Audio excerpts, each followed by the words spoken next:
आपण पाहत आहात आरके न्यूज, बातमी तुमची, आवाज आमचा। मी कोल्हापूर महानगरपालिका महिला बालकल्याण सभापती पद मिळाल्याबद्दल महायुतीचे वरिष्ठ नेत्यांचे आणि सर्व नगरसेवकांचे मनापासून आभार मानते।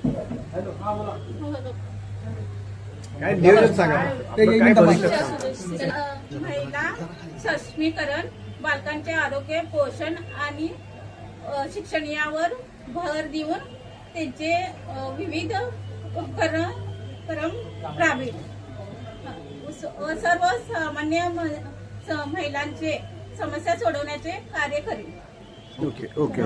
थँक्यू। आरके न्यूज चॅनलला लाईक करा, शेअर करा आणि सबस्क्राईब करा।